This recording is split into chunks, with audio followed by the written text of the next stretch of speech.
It took MJ a little while to feel comfortable again on the court. 5 games to be exact.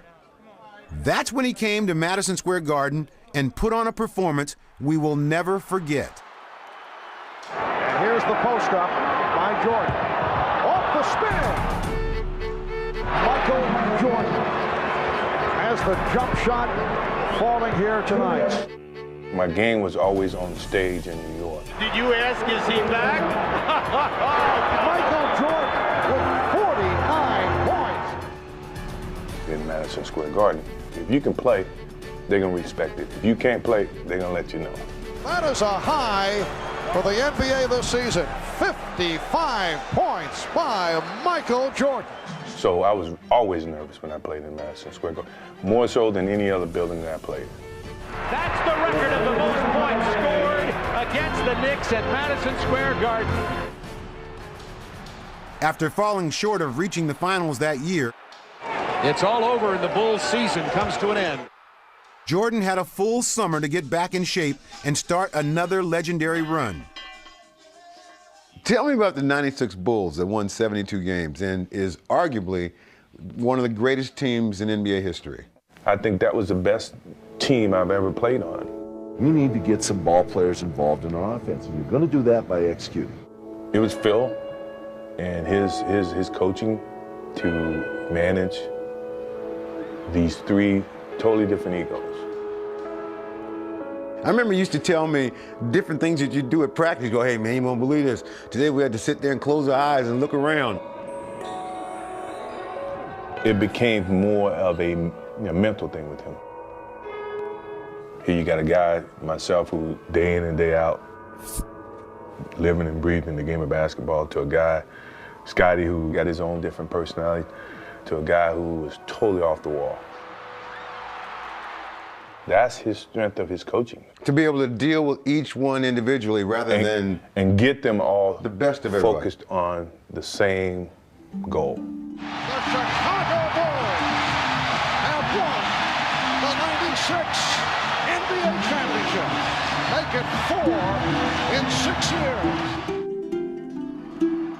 One season later, the Bulls would win their 5th title. But as they prepared to chase their second three-peat, contract disputes and questions over the long-term future of the team created an air of finality for one of the NBA's greatest dynasties. How about when Phil, in the 98 season, and he said that this is the last dance? And I hand out at the beginning of the season. I put in Roman numeral 1, 2, 3, 4, 5, and 6, the last dance. Now there's a question mark behind it in this. He knew it was the last minute for him. So when he said last dance, although we bought into it, it was somewhere deep inside this little corner. I'm saying, nah, this is not it. We're gonna win everything and then everybody's gonna be okay. Guys, this is a scary situation. And this game should be dead meat. And when Chicago had a chance to seal its 6th title, it seemed like the story was already written. Malone is doubled. They swat at it and steal it. Stolen by MJ. Bulls down 1. Michael Jordan, with time ticking down, providing us with one lasting memory. 17 seconds from championship number 6. What about the last shot you ever took as a member of the Chicago Bulls? The last shot. What was that shot? Game 6. Utah. The Bulls can win it right here. The Bulls can win it. Unbelievable. 13 seconds left. Jordan left side. I practice as if I'm playing a game. So when the moment comes in the game, it's not new to me. That's the beauty of the game of basketball. That's the reason why you practice. That's the effort. So when you get to that moment, you don't have to think. Instinctively, things happen. Jordan a drive. Hangs, fires, yes! The Bulls lead 87-86. Michael Jordan with 45 points. You know, I think it was a very defining moment of what my career was in Chicago. The Chicago Bulls have won their 6th NBA championship.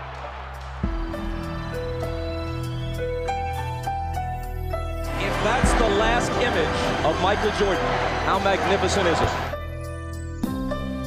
It goes back to the actual beginning. You know, my career actually began on a shot, you know, to win a championship in 1982. In essence of who Michael Jordan became. Jordan! Michael Jordan! And who Michael Jordan was ended with that shot in 1998. Oh my God, that was beautiful. What a finish. I never gave up. I never gave up. Every time we were close, I knew we were going to do it. I knew it. Despite bringing another championship to Chicago, Jordan's faint hope that it would keep the team from breaking up went unrealized. And the way it all ended still bothers him to this day. It was a very sad situation because I never lost in the finals. I never knew what it felt like. At least if you're gonna be king of the hill, Be the king till you're not the king. until somebody knock you down, then you can shake the hand and say, you enjoy it. Now you're gonna see how difficult it is, you know. But that never happened.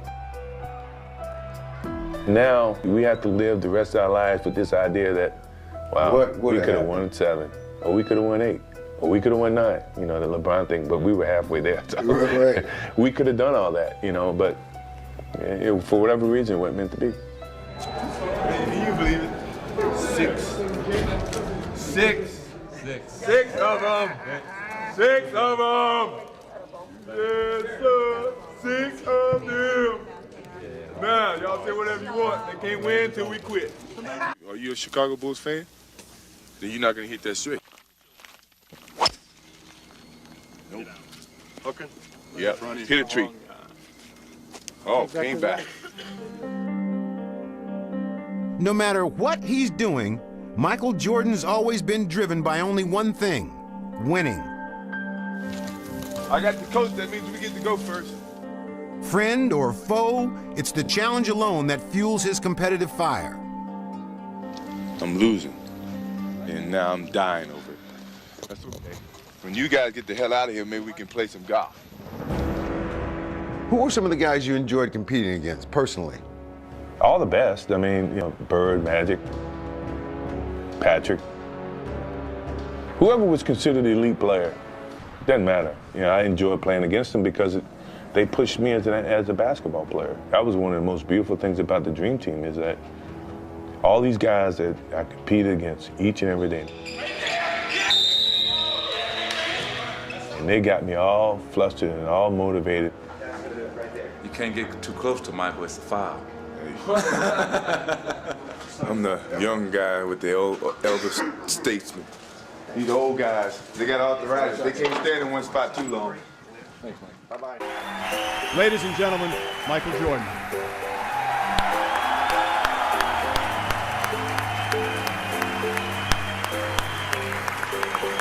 After all is said and done, when you're inducted into the Hall of Fame, you seem to be as fiery and as competitive as ever. For a lot of your career, people never really got to know the real you. Leroy Smith, he started the whole process with me because when he made the team and I didn't, I wanted to prove not just to Leroy Smith, not just to myself, but to the coach who actually picked Leroy over me. I wanted to make sure you understood you made a mistake, dude. And I think for one of the few times that all of a sudden you just said, hey man, I'm just gonna tell it like it is. It really wasn't letting my guards down. I was really explaining to people, you know, about my competitive nature. Pat Riley, he slid a note saying, I enjoyed the competition, congratulations, but we will meet again. And most people say that's the worst speech. Okay, that's from your perspective. Right. If you understand it from my perspective, then you understand. I saw Pat Riley, he said, I totally get it. Right. It's your speech. I totally understand it. You know, I go to my grave thinking, I say what I wanted to say, I'm not gonna change it. And if you don't think it was a great speech, that's what I felt. One day you might look up and see me playing the game at 50. Oh, don't laugh. Don't that.